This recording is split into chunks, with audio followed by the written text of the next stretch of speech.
Saffola, parachute, Set Wet और भी बहुत सारे प्रोडक्ट्स। क्या आपको पता है ये सभी प्रोडक्ट्स एक ही कंपनी के हैं? एक ऐसी कंपनी जिसका शायद नाम आपने ना सुना हो, लेकिन जिसके प्रोडक्ट्स आज भारत के हर तीसरे घर में हैं। कैसे एक छोटे पैराशूट ऑयल से स्टार्ट होने वाली कंपनी आज भारत की सबसे बड़ी एफएमसीजी कंपनी बन गई। वेलकम टू सक्सेस मंत्रा। आज की इस वीडियो में हम जानेंगे मैरिको कंपनी के बारे में, एक ऐसी आइकॉनिक कंपनी जो कई असफलताओं के बावजूद आज भारत की टॉप एफएमसीजी कंपनी बन गई। बात 1971 की है, जब हर्ष मारीवाला अपने फैमिली बिजनेस में आए। इनकी बॉम्बे ऑयल नाम से कंपनी थी, जो कमोडिटीज़, मसाले, नारियल तेल और खाद्य तेलों के उत्पादन के लिए जानी जाती थी। उन दिनों नारियल तेल की बहुत ज़्यादा डिमांड थी और यह तेल बड़े बड़े टिन के डिब्बों में भरकर बेचा जाता था। ये बड़े टिन के डिब्बे काफ़ी इनकन्वीनियंट थे, क्योंकि इन्हें एक जगह से दूसरे जगह पर ले जाना आसान नहीं था। हर्ष को यहाँ पर एक अपॉर्चुनिटी दिखी। उन्होंने सोचा, क्यों ना हम कोकोनट ऑयल को छोटे छोटे प्लास्टिक बॉटल्स में सेल करना स्टार्ट कर दें। इससे न केवल लोगों को ले जाने में आसानी होगी, बल्कि कंपनी को भी फ़ायदा होगा, क्योंकि प्लास्टिक बॉटल बनाने की लागत टिन के डिब्बों से लगभग आधी होती है। लेकिन बाकी ऑयल कंपनीज़ ने भी यह आइडिया आजमा के देख लिया था। उन्होंने स्क्वायर शेप की कोकोनट बॉटल को मार्केट में लॉन्च किया, लेकिन ये आइडिया मार्केट में बुरी तरह फ्लॉप हुआ, क्योंकि स्क्वायर शेप की बॉटल के किनारों से तेल कई बार लीक होता था और चूहों के लिए ये बॉटल कुतरना बहुत आसान था, जिसकी वजह से ये तेल पूरे दुकान में बिखर जाता। यह सुनने के बाद हर्ष ने और रिसर्च की और दोबारा एक आइडिया पेश किया कि क्यों ना हम स्क्वायर शेप के बदले राउंड शेप की प्लास्टिक बॉटल्स डिज़ाइन करें। राउंड शेप की वजह से चूहों को इसे कुतरने में काफ़ी परेशानी होगी, क्योंकि उसे कुतरने के लिए ग्रिप बनाना मुश्किल होता है, और प्लास्टिक की क्वालिटी भी थोड़ी इंप्रूव कर देंगे ताकि लीकेज की प्रॉब्लम भी ना हो। तब पैराशूट की शुरुआत हुई। यह तो बस सफ़र की शुरुआत थी। अब सारे दुकानदारों को पता था कि कोकोनट की ऑयल सी बॉटल रखने से चूहे उसे कुतर कर पूरी दुकान ख़राब कर देते हैं, तो कोई भी दुकानदार उनकी बॉटल्स रखने के लिए राज़ी नहीं हुए। तब हर्ष ने उन्हें मनाने के लिए एक डेमो पेश किया। उन्होंने एक चूहों से भरे पिंजरे में उनकी डिज़ाइन की गई स्पेशल पैराशूट बॉटल्स को रखा और दिखाया कि वाकई में चूहों को उसे कुतरने में परेशानी हो रही है, और कई दिनों बाद भी बॉटल्स जैसी थी वैसी ही हैं। एज अ रिज़ल्ट दुकानदार राज़ी हो गए और इस आइडिया ने मार्केट में धूम मचा दी। 1980 तक आते आते बॉम्बे ऑयल कंपनी के टर्नओवर का लगभग 80% अब इन्हीं पैराशूट बॉटल्स की वजह से आने लगा। लेकिन अभी तो बहुत कुछ बाकी था।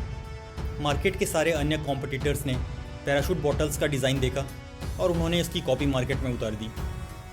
अब इस प्रॉब्लम को सॉल्व करने के लिए हर्ष मारीवाला ने नया प्लास्टिक बॉटल डिज़ाइन करने का आइडिया सोचा। उन्होंने न्यू प्लास्टिक बॉटल का सांचा तैयार किया और इस बॉटल के ऊपर एक टीयर ड्रॉप जैसा निशान भी माउल्ट किया। अब प्लास्टिक की राउंडेड बॉटल्स का सांचा तो बहुत आसान था बनाना, इसलिए उसकी कॉपीज़ मार्केट में भी थी, लेकिन इसके ऊपर ये जो टीयर ड्रॉप निशान है ये बहुत एक्सपेंसिव था और केवल बड़ी कंपनियां ही इसे अफोर्ड कर सकती थी। अब जितने भी पैराशूट की कॉपीज़ मार्केट में थी एक ही झटके में खत्म हो गई, क्योंकि नई बॉटल्स का सांचा बनाना बहुत कॉस्टली था।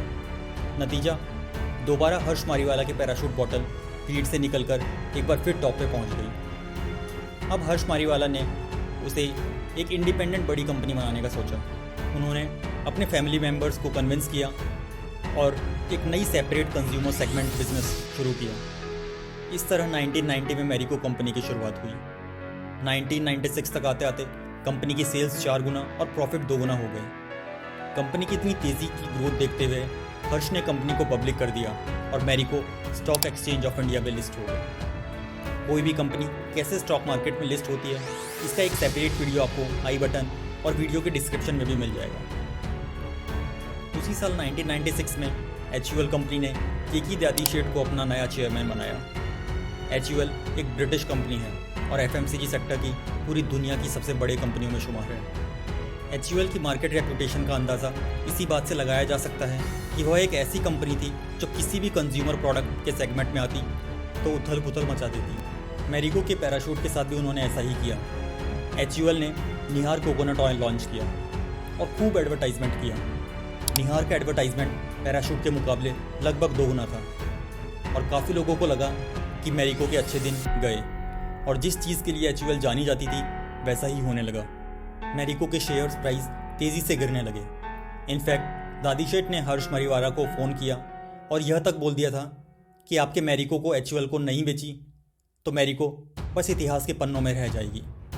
कहते हैं जहाँ चाह वहाँ राह। हर्ष ने अभी भी हार नहीं मानी। अब उन्होंने अपना पूरा फोकस पैराशूट की एडवर्टाइजिंग पर किया। पैराशूट का एक बड़ा एडवर्टाइजिंग कैंपेन लॉन्च किया गया। बताया गया कि पैराशूट एक शुद्ध नारियल तेल है और मैरिको ने गाँव के एरियाज़ पर भी फोकस किया। मैरिको लोगों को अब अपने इमोशंस के साथ जोड़ने लगा। अब तक पैराशूट की शुद्धता और इतने बड़े नेटवर्क पर इसकी सेल्स की वजह से लोगों को इस पर विश्वास था और इसी का मैरिको को फ़ायदा भी हुआ। मैरिको का पूरा फोकस पैराशूट पर था, लेकिन HUL जैसी बड़ी कंपनीज़ का फोकस बहुत सारे प्रोडक्ट्स पर था।